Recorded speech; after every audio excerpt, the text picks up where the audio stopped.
Jalan Bentong Lama. Jalan lama yang sunyi dan jarang dilalui sejak lebuh raya baru dibuka, iaitu dikelilingi hutan tebal dan kabus tebal selepas waktu hujan. Suasananya pula sering menimbulkan rasa tak sedap hati.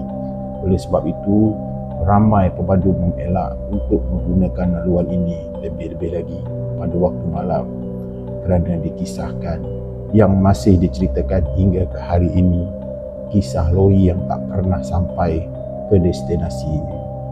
Jadi satu malam, dalam suasana gelap dan berkabus, seorang pemandu lori sedang menuruni jalan itu dengan muatan berat.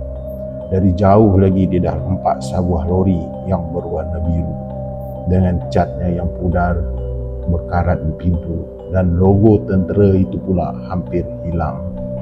Tiada lampu belakang, tak ada nombor pendaftaran.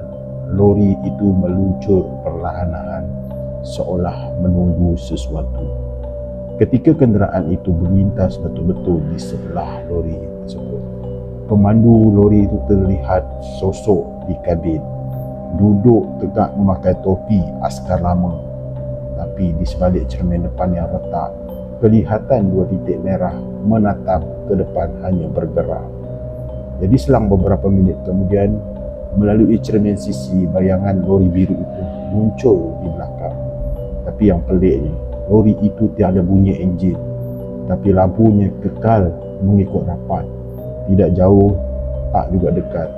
Hingga tiba di simpang 3 lama, bayang itu tiba-tiba hilang di dalam kabus. Namun di hujung jalan, berhampiran pondok tol lama, lori yang sama ditemui terparkir di tepi jalan.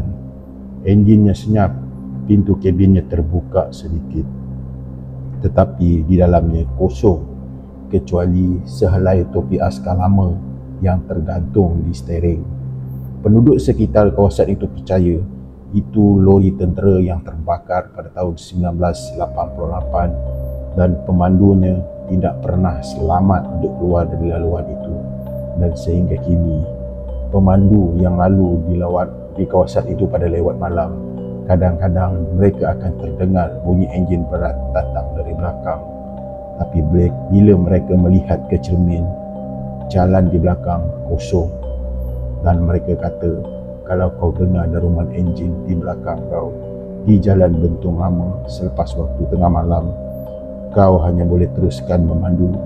Kau tak perlu lagi pandang belakang.